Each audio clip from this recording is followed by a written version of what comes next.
This is going to take a few minutes because it was a very large operation, but I want to start by introducing you to some of our colleagues that joined us this time with this operation.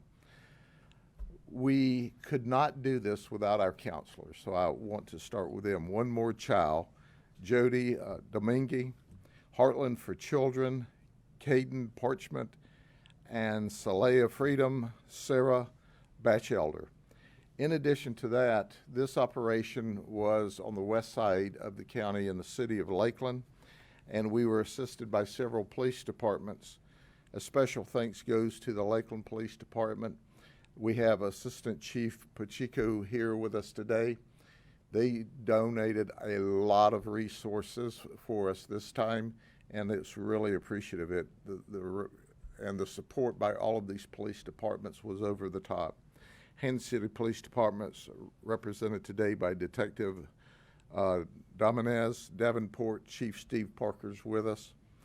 We also have the Auburndale Police Department with us, Detective Kevin Seymour, Lake Hamilton Chief Mike Teague, and the Winter Haven Fire Rescue was with us, Hunter Hart. And that wasn't just if things got real hot, they'd put the fire out, but I imagine they would have if it had have happened. But it's important to point out that in this county, we don't operate in silos as separate law enforcement agencies. We're all friends. We all respect and love each other, and we all work together. And you're going to see the outcome when you have great police agencies work with you. I'm going to give you a lot of information quickly, and then the reporters can narrow in on whatever they're interested in. 228 arrests, 66 prostitutes, 50 Johns, and 12 others. This time we identified 13 potential victims of human trafficking. But I want to make this statement today. In 1 year, we have identified 58 potential victims of human trafficking in 1 year with these operations. What's significant about that? That is the most ever we've been able to identify. And why were we able to identify this many potential victims of human trafficking? Because of these ladies that's standing with us. We do something that most police agencies run from if they do these kinds of operations at all. We embed our counselors with us from the absolute very beginning of the operation, even before. They are every bit as important to our investigation as our detectives that go undercover and in many times risk their lives. So I want to once again thank our social service organizations for joining us from the beginning. 42 of the 228 that we arrested were from Polk County. Now those of you from Polk County know better.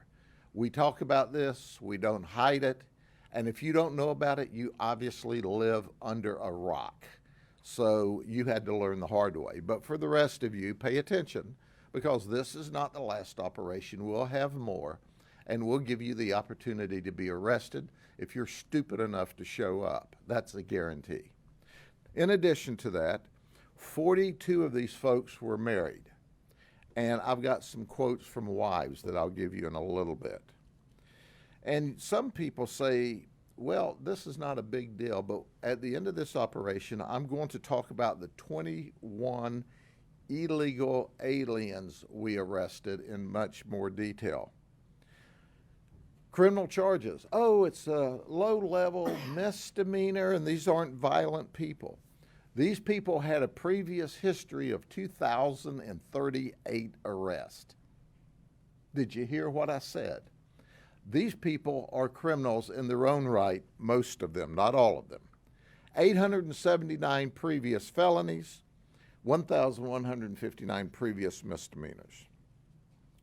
We dealt with 17 firearms this time by 15 different suspects. 44 people brought narcotics. 12 people came and had outstanding warrants. We appreciate that. They came to us. We didn't have to chase them down. One was a commercial pilot. We had a branch of the military in teachers, and I'm going to talk specifically about those in a minute. But the comments. One wife sent the detective a message the next day. She said, "Good one, guys. Thank you for helping me in my marriage. Keep doing what you're doing." One John said he worked overtime today and he just needed to blow off some steam. Well, we gave him a chance to also cool his heels in the county jail. Another one said, "Well, I came here because, I'm going to be incapacitated for 10 days. I got to turn myself in Monday at the county jail for 10 days. The judge sentenced me to previously." Wait, you don't have to turn yourself in. We're going to give you a ride and some additional criminal charges to go through it. One John who was married said, "Well, sometimes you just need to see something different." Well, he did. He saw a different woman, but she was undercover. Then he got to see the jail. I would hate to see what it's like at his house when his wife, who's obviously going to watch this, finds out that he just needed to see something different. And then there was a John that was married for 26 years. He said his wife was at the Hard Rock Casino. And he was at, y'all thought I was going to say something, but I'm not. But it didn't turn out to be the Hard Rock Casino. It did turn out to be the Rock, known as Grady Town, or the county jail.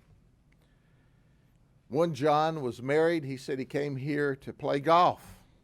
Well, I got to tell you, I've heard it called a lot of stuff, but never playing golf. And there was no hole in one. One John said he left his wife and 5 children at home. One prostitute said she'd only been here 2 days. She was here from New York to make money. And instead she came to New York on vacation, and she's going to leave here on probation. But let's talk about specific people real quickly as I go through this. First we'll start with our athletes. This is Edwin Madrino. He's 54. He's from New York City, New York. He's self-employed, according to him, as a volleyball tutor. He used to be a coach at Monroe Junior College in New York. We don't know if he's still a coach or not. He said he tutors children as young as middle school. He came for sex with a lady. He wanted to pay $150. Oh, by the way, in January of this year, he was arrested in Hillsborough County for what? The same thing. He's married, but his wife's proud of him. 2 arrests in 2 counties in Central Florida. I don't know if this gets to New York City or not, but we'll put it on social media and she'll have all options. Benjamin Johnson, he's from Plant City. He's a golf pro. He's also an athlete at Eaglebrook in Lakeland. That's right. He's PGA specialized teacher and coach. And he came for sex with a female, $150. He has a criminal history of cannabis and dealing in stolen property. So he can teach you to play golf, or he can teach you how to deal in stolen property or how to get caught at dealing in stolen property. Then there's Wilman Santa Cruz, not to be confused with Santa Claus. He's 50. He says he's a triathlon coach, a certified triathlon coach, and he's a triathlon athlete. You know what's strange about this? The dude showed up with meth. I mean, does that help you perform better when you're a triathlon athlete? Or do triathlon athletes, who you would think would be the kind of people who took care of their body, was using meth and seeking out the interest of a lady of the evening? Then there's Sergio Collins. He currently is a progressive insurance claim adjuster, but he's married. I bet his wife's not happy. And he says on his LinkedIn page that he's a middle school football coach at Lakeland Christian School. They said, no way, he is not a coach at Lakeland Christian Schools. So when you're doing your press, don't look him up online and take Sergio at his word. The school says absolutely not. He thought he was going to come have sex. But then, of course, if you're going to have coaches and teachers, you might as well have a straight-up teacher. This is Gene Ahume. He's 26 from Auburndale. He's a teacher at New Beginnings High School where he teaches math and science. He came to have sex. He called it a quick visit for $60. Well, since he's able to teach math, he can figure out that it didn't add up when he came to this time. Then Brandy Barnes. She's an IT specialist at Tampa General Hospital. We're going to get to the medical world for a minute. You know, we did the coaches, we did the teachers. She has a criminal history of meth arrest, and she agreed to provide sex to an undercover for 1 hour. Okay. Then this is Luxon Jean Brinville. He's 38. He's married. He's in the medical field. He's a RN, a registered nurse at Manatee Springs Nursing Home. He wanted to have sex. He has a criminal history of DUI. So you can still work as a RN. If you get drunk and drive, I'm interested to see if they're going to do anything to his license for a morals act of trying to have sex. We'll find out. Luis Navarro. He's from Puerto Rico. He's 61. He's a veterinarian. He's retired from the USDA. He came over to have sex, but his veterinarian license is still current. Maybe I can talk the judge into putting him in the county jail because we always need help with spay and neuters at animal control. This is Traycon Giles. He's from Tampa. We're going to the military now. He's a staff sergeant in the Air Force. He came for sex. And he said, well, he's done this before about 6 months ago. He doesn't learn very fast. I can't believe the Air Force would have a slow learner, but I guess they do.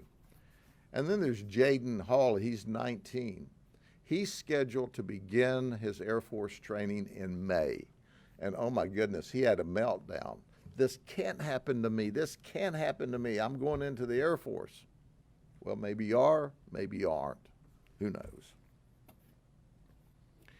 And then there's Brandon Bush. He's active Air Force as well. Air Force was the only branch of the service we caught this, or Air Force wannabes. He's scheduled at MacDill. He's an Airman First Class. He's not only in the military, but he's a military police officer. So since we talked about military and he's a military police officer, let's get to our law enforcement officer. Yal Kusi, he's 23. He used to be a detention deputy for me. We fired him when he was arrested in Orange County on February the 9th. No, I take that back. He resigned before we got around to firing him.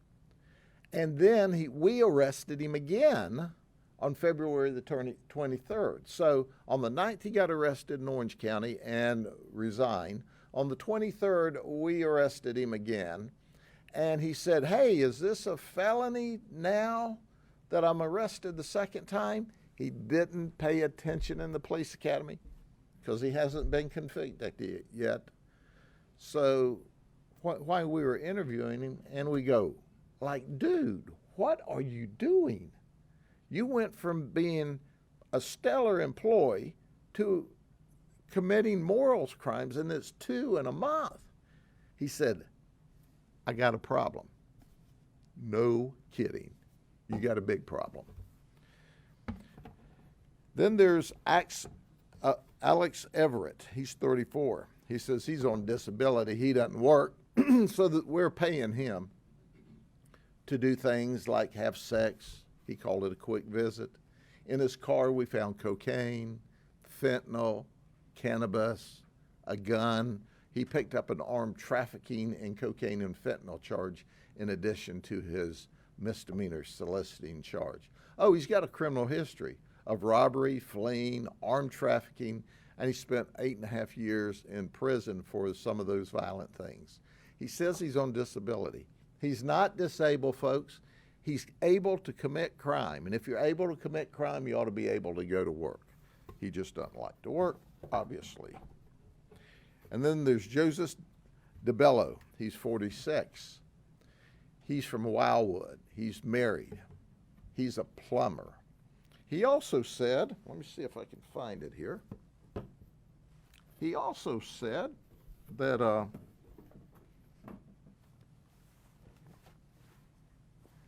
he's a pagan. He's a member of an outlaw motorcycle group. Now, he said a lot of things, you know. They said he, by the way, he was super nice. He's a relatively new member of the pagans. And he explained all of this. He was very proud of his outfit. They call it colors. See, we asked him about this, and he said, well, because I have this safety pin here, we thought maybe it was for big underwear or something. He said, when you have it like this, you're sending a message to all the other different motorcycle gangs that you're just passing through and you're peaceful and you don't want any problem. So he had his diaper pin, so he didn't want any problems, but he got problems. But he told our undercover, you see, there's rules about this jacket. The rule is that, well, no one is supposed to touch this jacket, okay, but the member, you see, no one. Just point. And you must turn the jacket inside out to hang it up. We chose not to do that too, why we're not touching it.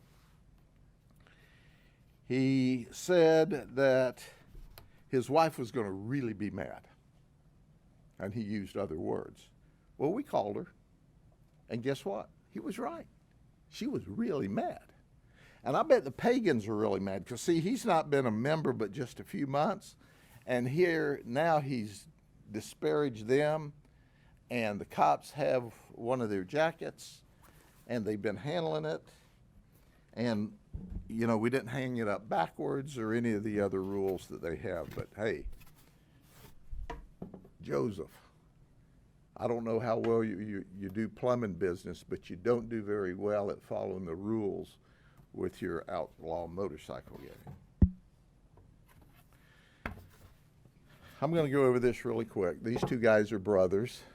Omar's 16, Caleb's 17. They came down from Wesley Chapel, which is in Pasco County, and guess what? They came down to rob us at 16 and 17. We saw them slinking in the hallway, listening through the door. They set up the deal, but it just wasn't right. They were dressed all in black. They had their face covered. And when we took them down at their car, they had a BB gun that looked like a real gun. That could have gone really bad for them, but instead they're just charged with soliciting and a bunch of other stuff. Oh, by the way, they have a criminal history for burglary and larceny out of Hillsborough County just recently. They're juveniles. We're going to see how the system deals with them to get them in line so they don't end up with the rest of their life ruined. But before I turn it over to my colleagues here, they worked with us to make this happen. And what this is, and I want everybody to see it clearly, federal policy drives illegal immigrant crime and victimization. And that's the focus, other than our victims of human trafficking. Listen, folks, I want to introduce you to Andres Gill, okay? Here's this guy.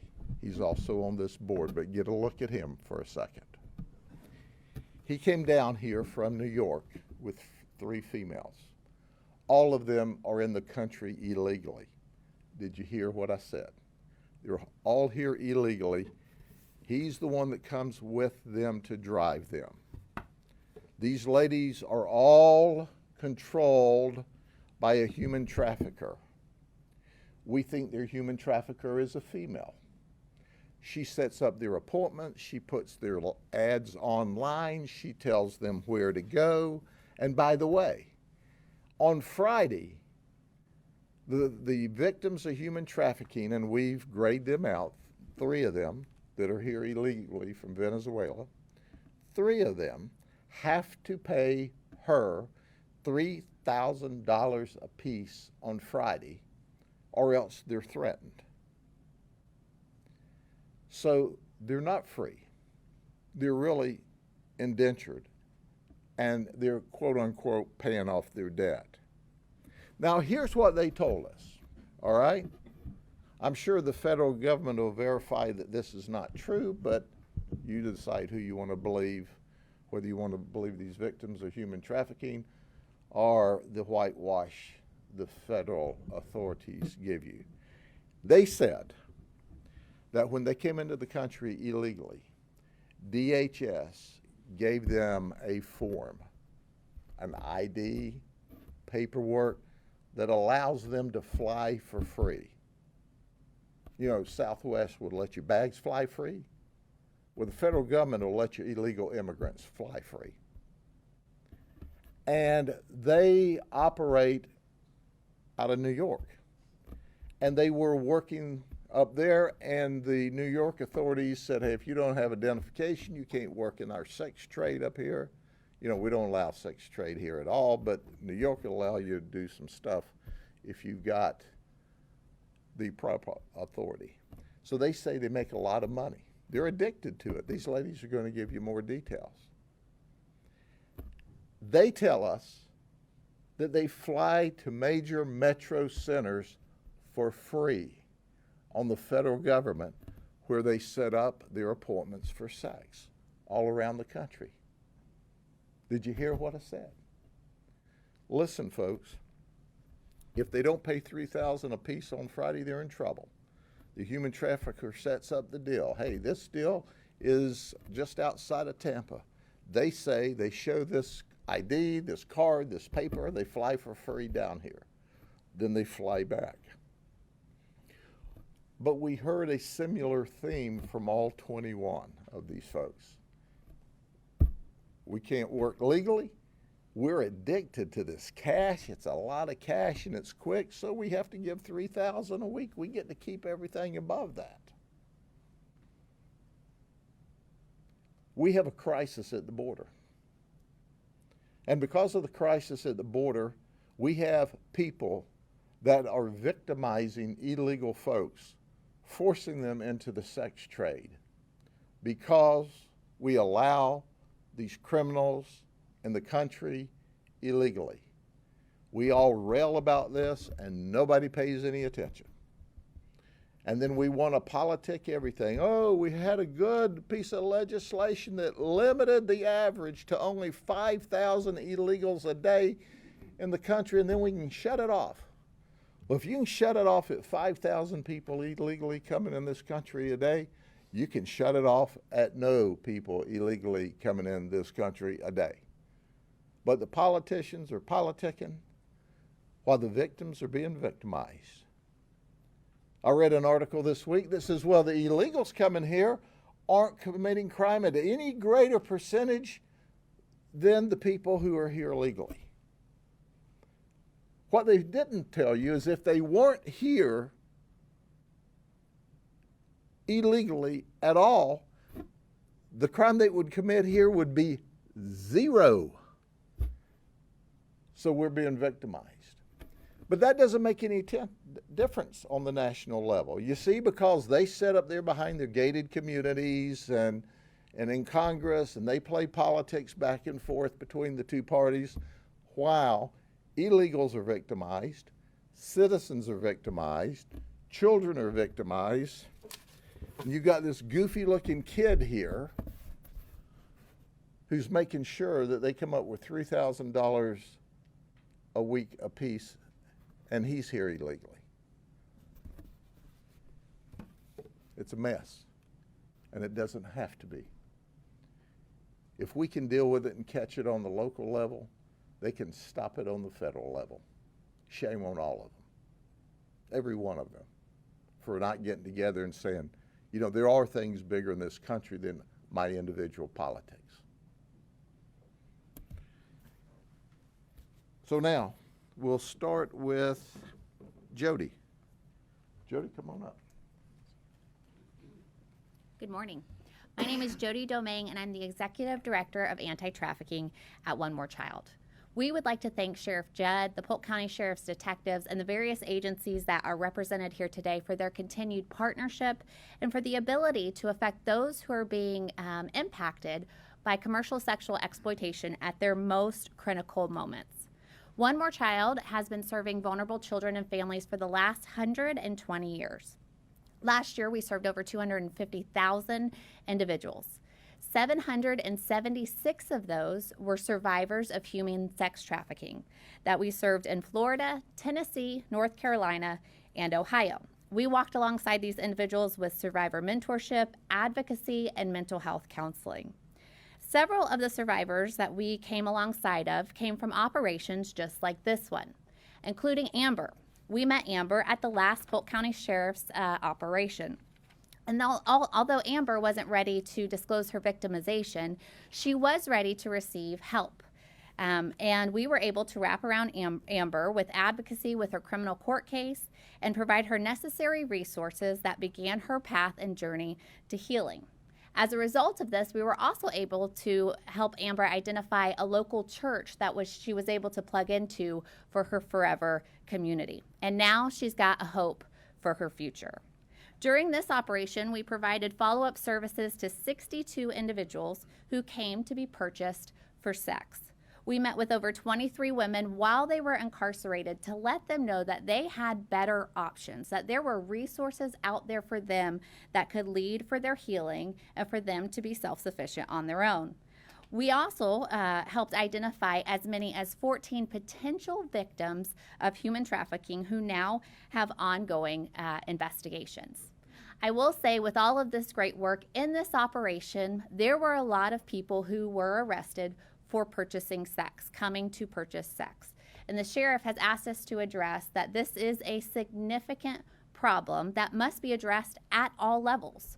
Lucky for us, we were in the rooms embedded during these investigations, so not only are we able to present those that are vulnerable with necessary resources, but we're also able to provide education to the buyers that what they're doing is not a act between two consensual adults, that people on the other side of that transaction are being victimized time and time again.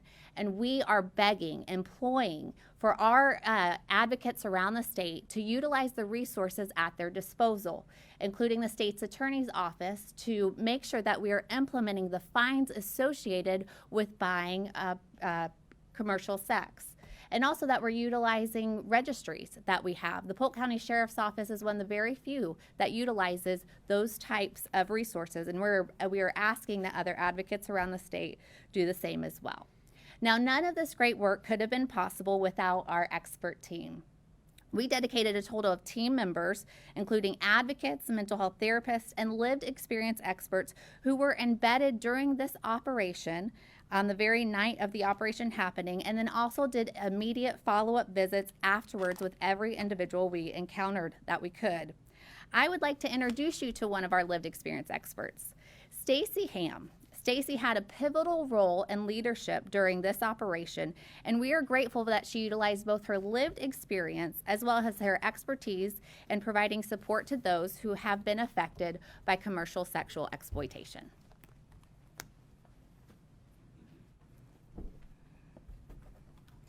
Good morning. My name is Stacy Ham, and I am here today as a survivor leader and mentor with One More Child's anti-trafficking mobile team. I'm honored to stand here today with the Polk County Sheriff's Office and so many amazing organizations who are continuously fighting for our survivors to be seen and heard. I can tell you that human trafficking is very rarely what we often see in movies, social media, and online. It often depicts children being kidnapped, held in cages, taken against their will, teens being stalked at stores or when they leave schools. While this may happen, this is not the case in the majority of our trafficking victims here in the U.S., and this can sometimes lead to our victims being misidentified. As a survivor of human trafficking, I grew up with my exploiters and my traffickers. I was born into a multi-generational cycle of familial trafficking where I began being exploited and sold for sex by the age of 2. What I've learned throughout my trafficking experience and from my brother and sister survivors is that so many of us have personally known our traffickers. Many of us develop relationships with our traffickers, and many of us have felt a sense of belonging with our traffickers. I can tell you, many traffickers are men, women, boyfriends, girlfriends, family members, pimps, and people that we are meeting online, all who are using grooming tactics to prey on our vulnerabilities. Any race, age, and gender can become susceptible to being targeted for human trafficking. It typically takes an average of 8 to 10 points of contact for someone to feel comfortable to come forward and speak on behalf of being a survivor or a victim of human trafficking. And I can tell you this is true. Throughout my life, I've had so many amazing people pouring into me, encouraging me to speak on my experiences and to seek healing for my recovery of human trafficking. I've had amazing mentors who have taught me great life skills and therapists that have helped me process the trauma that I endured. I stand here today as a survivor of human trafficking to share there is light and that there is hope at the end of the tunnel. To any survivor that is out there listening right now, I want you to know that all of us, we see you and we hear you, and we have teams of experts here ready to meet and serve you 24/7.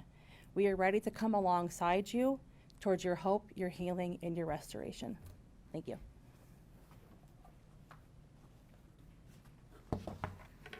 Good morning. My name is Katie Parchment. I'm the co-chair for the Human Trafficking Task Force for Polk, Highlands, and Hardy counties, as well as the Resiliency Coordinator with Heartland for Children.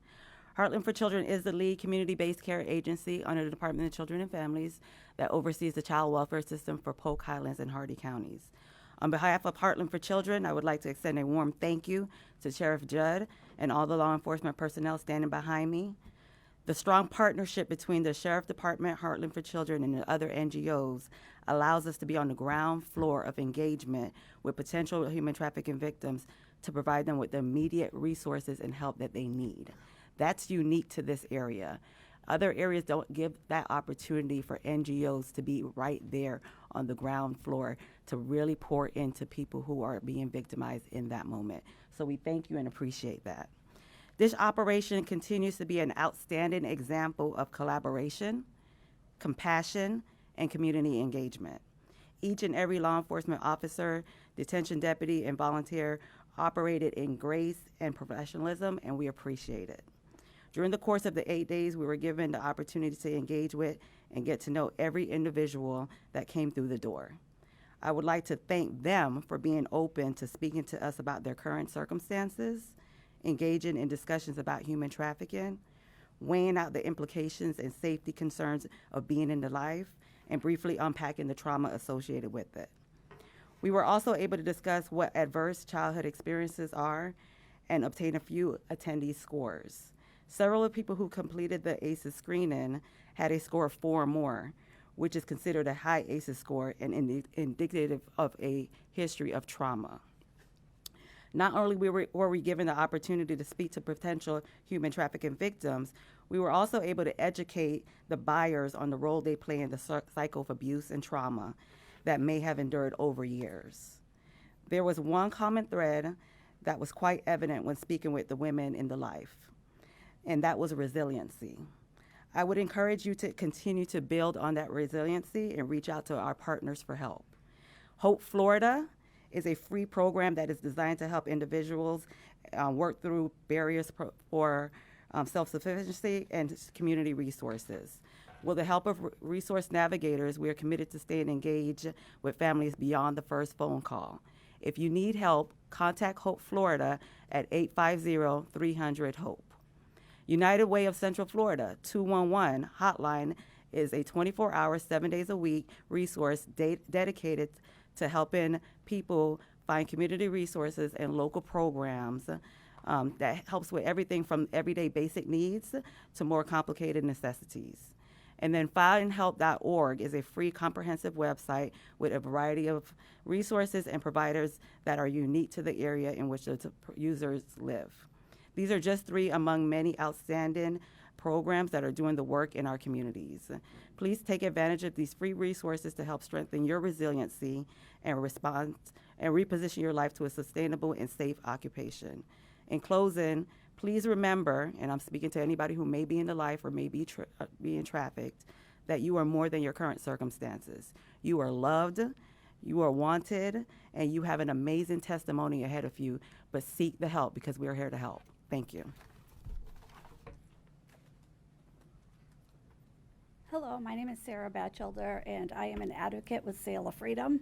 Like many of these ladies said, when we meet individuals who are being trafficked during these operations or through other means, they don't often raise their hand and say, I'm a victim of human trafficking. It takes many different encounters for them to feel comfortable enough to share that, or even to understand that that's actually what's happening to them. So if you are out there and you feel that you may be being victimized, please reach out. Sail of Freedom offers safe homes. We offer therapy. We assist people in attending court hearings where they're able to testify against their traffickers. And we can be reached at 1-888-FREE-ME. Morning, Assistant Chief Pacheco with the Lakeland Police Department. Just want to thank Sheriff Judd and all of his team and my team that participated in this operation. What's disturbing to me is that this was just one operation, and look at how many people we arrested and how many victims of human trafficking that we identified. What happens on the other 364 days a year that we're all driving around our city and our county, and what's happening right underneath our noses. So there are tons and tons of victims out there who we have yet to identify, and it's only through these operations that we're able to at least identify some who we're able to help. So from our agency, from the Lakeland Police Department, we're proud to partner with all these other agencies to be a part of these operations, and we'll continue to do so as long as there's a need to do so. Thank you.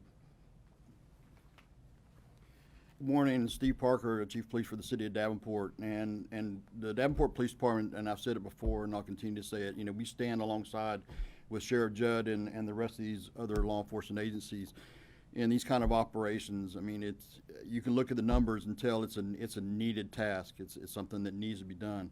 And, you know, in Polk County, we are blessed to have law enforcement agencies that work well with each other. We have that great partnership. But I think what's important in these operations to note is the collaboration and the partnership we have with these organizations behind us. You know, it's without them that we don't see the after effects. We don't see the hard work that goes into helping these victims get out of these kind of scenarios. And I think for me, I think that's the key to these operations, identifying them and getting that help that they need afterwards. And that's where these ladies come in at. And again, I just want to say thank you to Sheriff Judd and to our partners here for all the work that we did this past week. Thank you.